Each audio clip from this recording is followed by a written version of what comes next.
ধন্যবাদ সরকার সাহেব শরীয়তের ভূমিকায় থেকে অত্যন্ত সুন্দরভাবে আবার প্রশ্নের জবাব করে আমার কাছে এবার একটি প্রশ্ন রেখেছেন, আমি জবাব দিব, কিন্তু কতগুলি কথা বলেছেন এই কথাগুলি একেবারে গাওটা জ্বলে যায়। এর জন্য আবার একটি গান আসলো, গানের পরে আমি তার জবাবের মধ্যে চলে যাব। ওরে কুলবিন মুমিনিন আরশে লিল্লাহ, কুলবিন মুমিনিন আরশে লিল্লাহ, এই তো আল্লাহর ঠিকানা। মসজিদ ঘরে আল্লাহ থাকে না, শোনো মাওলা নাই ওই মসজিদ ঘরে আল্লাহ থাকে না। ওরে কুলবিন মুমিনিন আরশে আল্লাহ,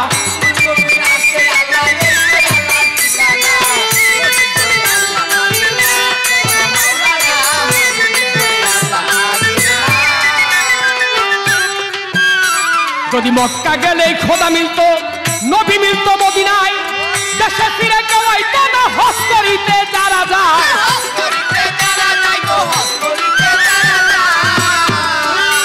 যদি মক্কা গেলে খোদা মিলতো, নবী মিলতো মদিনায়। হযরত ওমর কাজী তিনি মক্কার ঘরে গিয়েছেন হজ করার জন্য। হাজরে আসওয়াদ পাথরে যখন চুম্বন করবেন, ওমর কাজী ওই পাথরের দিকে চেয়ে বলতেছে, ওরে পাথর, তোর কি ক্ষমতা আছে তুই আমার জীবনের গুনাহ মাফ করবি? তোর কোনো ক্ষমতা নাই তুই আমার জীবনের গুনাহ মাফ করবি। আমি এর জন্যই হজ করতে আসছি, আমি এর জন্যই তোর মধ্যে চুমা দিব, তুই পাথরের মধ্যে চুমা দিব যে হযরত মুহাম্মদ আহমদ মুস্তাফা সাল্লাল্লাহু আলাইহি ওয়াসাল্লাম নবীজি তোর কাঁধের উপর পা রেখেছিল। তাহলে এই যে মক্কার ঘর, কাবার ঘর, এই কাবার ঘরও বানিয়েছে মানুষই। তাই বিশ্বকবি রবীন্দ্রনাথ ঠাকুর বলেছে, কোথায় স্বর্গ কোথায় নরক কে বলে বহুদূর, এই মানুষের মাঝেই স্বর্গ নরক, মানুষেই সুরাসুর। যেখানেই যাও না কেন তুমি মানুষ ভজো, মানুষ খোঁজো। আগে তুমি মা যদি থাকে, বাবা যদি থাকে, তুমি যাকে ভালোবাসো সে যদি থাকে, এই কাবাকে, মায়ের কাবাকে আগে সন্তুষ্ট করো, বাবার কাবাকে আগে সন্তুষ্ট করো, তারপর তুমি মক্কার ঘরে যাও, তাতে কোনো অসুবিধা নাই। যদি মক্কা গেলে খোদা মিলতো, নবী মিলতো মদিনায়, দেশে ফিরে কেউ আইতো না হজ করিতে যারা যায়। কেহ যায় টাকার ঘুমানে, কেহ যায় দেশ ভ্রমণে, কেহ যায় টাকার ঘুমানে, কেহ যায় দেশ ভ্রমণে। ধনী গেল ধনের টানে, ভাই ধনী গেল ধনের টানে, আনিতে সোনা দানা। মসজিদ ঘরে আল্লাহ থাকে না, কোনো আল্লাহ নাই ওই মসজিদ ঘরে আল্লাহ থাকে না।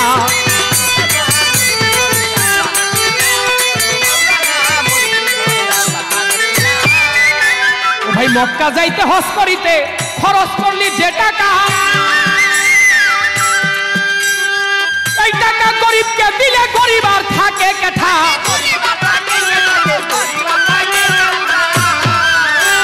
তুই মক্কা যাইতে হজ করিতে খরচ করলি যে টাকা, ও ভাই এই টাকা গরিবকে দিলে গরিব আর থাকে কেথা। ও তোর দেশের লোক না খাইয়া মরে, ঘরের ধন খায় পরে পরে।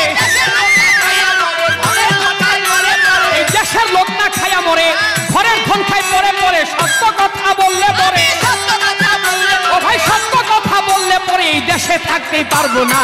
মসজিদ ঘরে আল্লাহ থাকে না, শোনো মাওলা নাই এই মসজিদ ঘরে আল্লাহ থাকে না।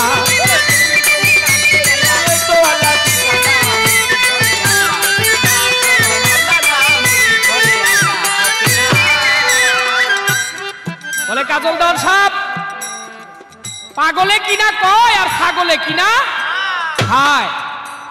সরকার সাহেব কথা ঠিক, তবে আমি মদের কথা বলেছিলাম বিধায় তিনি বলে গেলেন মদ খাওয়ার গু খাওয়া এক সমান।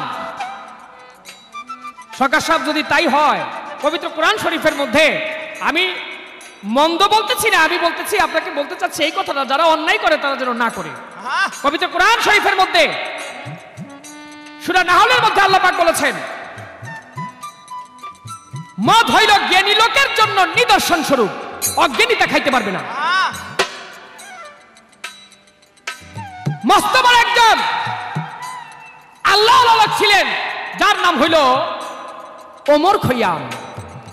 এই ওমর খৈয়াম বলেছে, আমি মরে যাওয়ার পরে আমার কবরের মধ্যে প্রচুর পরিমাণ মদ ঢালিয়া দিও। মদ যে ভালো জিনিস সবার জন্য এটা না, এটা খারাপও না ভালো না। যে খেয়ে সইতে পারে না তার জন্য খারাপ, আর যে খেয়ে ঠিক থাকতে পারে তার জন্য এটা খারাপ না। নবীজি দেখেছেন কিছু লোক মদ খায়, মদ খেয়ে তারা নামাজে দাঁড়িয়েছে, নামাজের মধ্যে তারা সূরা ভুল করতেছে। নবী বললেন যে তোমরা মদ খেও না, কারণ তোমাদের সূরা ভুল হচ্ছে। যদি শুদ্ধভাবে বলতে পারতো তাইলে তাদের জন্য নিষেধ ছিল না।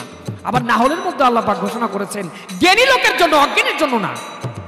ওমর খৈয়াম বলে, আমার কবরের মধ্যে প্রচুর পরিমাণ মদ ঢালিয়া দিও। যদি কোনো অর্ধ নেশাখোর আমার কবরের পাশ দিয়ে যায়, আমার কবরের মদের গ্রানে তার জন্য পূর্ণ নেশা হয়ে যায়। আবার বলেছে দেওয়ান সাহেব, ওই যে গু খাওয়া, রোজার দিনে যারা ভাত খায়, রোজা যারা রাখে তারা ভালো, কিন্তু সত্য কথা যেটা এটা একটু খেয়াল করবেন আপনারা। যখন মাগরিবের সময় হয়, মসজিদে আজান দেয়, তখন খায় একবার, এশার নামাজের পরে খায় একবার, ফজরের সময় খায় একবার। কয়বার হইলো? তিনবার। আর এমনি কয়বার খান? সকালের নাস্তা, দুপুরে ভাত, রাত্রে একবার। কয়বার হয়? এমনও তিনবার, সেমনও তিনবার, ঘুরে ঘুরে তিনবারই। রোজার দিনে একটু বেশি খায়। রোজা শব্দের অর্থ সংযম হওয়া, নিজেকে নিজে সংযত করা, কন্ট্রোল করা। কিন্তু আমরা কি পারলাম? আমরা কলা, ডিম, দুধ আরো বেশি বেশি বেশি বেশি খাই না। বড় পীর রেখেছেন রোজা, হযরত খাজা মঈনুদ্দিন চিশতি রাহমাতুল্লাহ আলাইহি তিনি রেখেছেন রোজা। রোজা রেখেছেন আমার দিনের নবী হযরত মুহাম্মদ আহমদ মুস্তাফা সাল্লাল্লাহু আলাইহি ওয়াসাল্লাম। রোজা হইল ওইটা। রোজা রেখেছেন হযরত আলী, ওসমান গনি, ও আবু বকর সিদ্দিক, ওমর গাজী। আরে এখন তো রোজা, কলা, দুধ, ডিম আরো বেশি বেশি খায়। রোজার দিনে আরো ভালো দেখা যায় বেশি। যাক, আমি মন্দ বলবো না, শুধু কথাগুলি বলে গেলাম। জ্ঞানী লোক যারা তারা অবশ্যই আমার কথার বিচার করবে।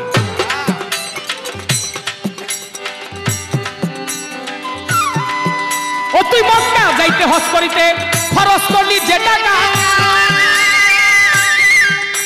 প্রশ্ন করেছে আমার কাছে, আমি প্রশ্নের জবাবটি দিয়ে যাই, কারণ যেহেতু এটা ক্যাসেট শেষ হয়ে যাবে, এর জন্য আমার জবাবটা আগে, তারপর আমি অন্য একটি কথা বলে গানটা শেষ করব। কি প্রশ্ন করেছেন আমার কাছে? এমন একজন ফকির ছিল, এই ফকির বলে আমি বলদ। সরকার সাহেব, আসলে ওই ব্যক্তি কি ফকির ছিল? ওই ব্যক্তির নাম হলো আবু সুফিয়ান। ওই ব্যক্তি ছিল একজন নামাজি। তো যে ব্যক্তি নামাজ পড়ে, ওই ব্যক্তি ফকিরেরও নামাজ পড়ে, তবে আমাদের নামাজটা একটু ভিন্ন। আমাদের নামাজ পড়া কেউ দেখে না, লোক দেখে নামাজ, আর আমাদের নামাজ, এটার মধ্যে একটু পার্থক্য আছে। যারা মারিফত করেন, তাসাউফ যারা করেন, গোপন তত্ত্ব যাদের কাছে আছে, ওই ব্যক্তির নাম হইল আবু সুফিয়ান। মসজিদ ঘরে যাইতে হইলে, মসজিদ ঘরে যখন নামাজ পড়তে যাবেন, আগে ঢুকাইতে হবে আপনার ডাইন পা। আবার যখন বাহির হবেন, বাহির হওয়ার সময় আগে বাহিরে দিতে হবে বাম পা। আবু সুফিয়ান নামাজ পড়তে গিয়ে তিনি বাহির করলেন আগে ডাইন পা, পরে দিতেছেন, বাহির করতেছেন বাম পা। যার জন্য আল্লাহ পাক বলে উঠলেন, হে সাউরি। সাউরি শব্দের অর্থ হলো বলদ। সাউরি বলে আল্লাহ পাক তাকে ঘোষণা করলেন। সাউরি শব্দের অর্থ হলো বলদ। অর্থাৎ তুমি কি বলদ? তুমি কি জানো না মসজিদ ঘর থেকে বাহির হওয়ার সময় আগে দিতে হয় বাম পা, পরে বাহির করতে হয় ডাইন পা? এই ভুল করেছিল, এর জন্য আল্লাহ পাক তাকে বলে, তবে সে ফকিরের খাতায় পড়ে না, একজন নামাজি, সে ছিল একজন মোল্লা।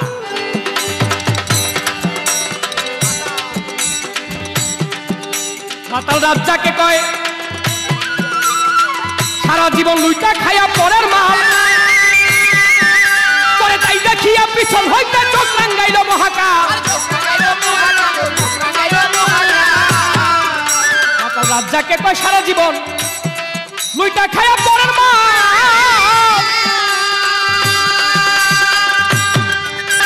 ওই এই মানুষকে ভালোবাসো বেঁচে আছো যতক্ষণ, ওরে দিনহীন রাজ্জাকে বলে মানুষে মানুষ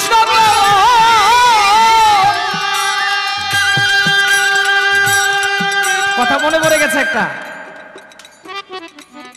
অতি মক্কা যাইতে হজ করিতে খরচ করলে যে টাকা, এই টাকা গরিবকে দিলে গরিব আর থাকে কেন?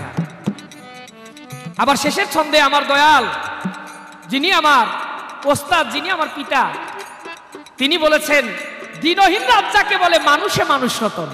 এই মানুষকে ভালোবাসো, বেঁচে আছো যতক্ষণ। কেন? আলিমুচজি নামক এক ব্যক্তি ছিল, হজ করবার জন্য মক্কার ঘরের দিকে আলিমুচজি রওনা হইয়া গেল। আলিমুচি কয়েকদিন যাইতে যাইতে একদিন সন্ধ্যা গেল হইয়া এক ব্যক্তির বাড়িতে বলে, ভাই আমি মুসাফির, তোমার বাড়িতে এসেছি, আমাকে দাও না একটু আশ্রয় দিয়া। বাড়িওয়ালা গরিব ছিল, আলিমুচিকে থাকিতে দিল। আরে রাত্র যখন একটু গভীর ওই সময় খাবার এনে সামনে রাখিল। আলিমুচিকে খাবার এনে দিলেন কি? 2টা জবের রুটি। আলিমুচি খাবার খায়, রুটি খায়, কিন্তু মনে হইতেছে পাশের ঘরে যেন মাংস দিয়ে রুটি খাইতেছে, মাংসের একটা গ্রান শোনা যায়।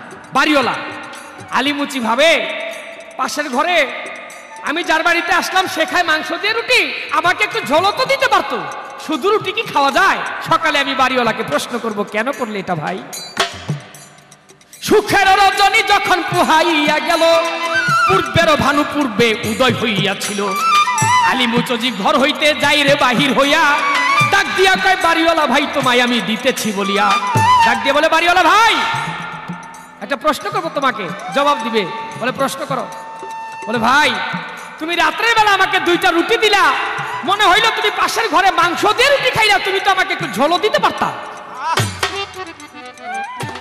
বাড়িওয়ালা কথা শুনে 2 চোখের পানি ছাড়ে, কেঁদে কেঁদে বলে, ভাই তুমি যখন আমার বাড়িতে আসলে, আসার পরে আমার ঘরে ছিল একটি কুড়াল, ওই কুড়ালটা বাজারে নিয়ে বিক্রয় করে 100 আটার দাম পেয়েছি, 100 আটা থেকে 10টা রুটি করেছি। আমার 2 জন বাচ্চা, তাদেরকে দিয়েছি 4টা, আমার স্ত্রীকে দিয়েছি 2টা, আমি খেয়েছি 2টা, তোমাকে দিয়েছি 2টা, সমান ভাগে ভাগ করেছি। তোমাকে মাংস দিই নেই।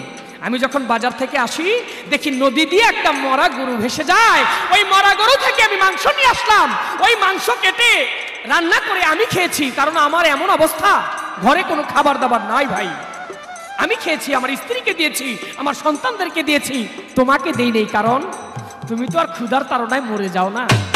তাই ভাই আমি তোমাকে মাংস দিই নেই, আমি কি ভুল করেছি? আলিমুচি মনে মনে ভাবে, কোথায় যাব আমি মক্কার ঘরে হজ করার জন্য, যেখানে মানুষ না খেয়ে মরে, এই মানুষ রেখে আমি কাবার ঘরে যাব না। আলিমুচির সমস্ত টাকা পয়সা, দিনার দিরহাম স্বর্ণ মুদ্রা যা ছিল, বাড়িওয়ালাকে দিয়ে তিনি নিজের বাড়িতে চলে আসলেন। আলিমুচি শুয়ে আছেন ঘুমের ঘরে, স্বপন যোগে আমার রাসূল করিম সাল্লাল্লাহু আলাইহি ওয়াসাল্লাম নবীজি এসে বলে, আলিমুচি ওই দিন প্রায় 1 লক্ষ হাজি গিয়েছিল হজ করার জন্য, আল্লাহ পাক কারো হজ কবুল করে নাই, একমাত্র তোমার হজ কবুল করেছে, বলেন সুবহানাল্লাহ। তাহলে হজ কি ওইখানে না হজ এইখানে? ওরে দিনহীন রাত যাকে বলে মানুষে মানুষ রত, এই মানুষকে ভালোবাসো, বেঁচে আছো যতক্ষণ, ওরে মানুষ চিন্তা করি ভুল, তবে তুই হারাবি তুই কুল মানুষ, চিন্তা করি ভুল মানুষ, হারাবি তুই কুল গাছের মূল কাটিয়া জল ঢালিলে, মূল কাটিয়া জল ঢালিলে ওই গাছে ফুল ফোটে না। মসজিদ ঘরে আল্লাহ থাকে না, শোনো মাওলানা, ওই মসজিদ ঘরে আল্লাহ থাকে না, শোনো মাওলানা, মসজিদ ঘরে আল্লাহ থাকে না। ওরে কুলবিন মুমিনিন আরশে লিল্লাহ, কুলবিন মুমিন আরশে লিল্লাহ, কুলবিন মুমিন আরশে আল্লাহ, এই তোই আল্লাহর ঠিকানা, মসজিদ ঘরে আল্লাহ থাকে না। ও ভাই মাওলানা, মসজিদ ঘরে আল্লাহ থাকে না, ও ভাই মাওলানা, মসজিদ ঘরে আল্লাহ থাকে না।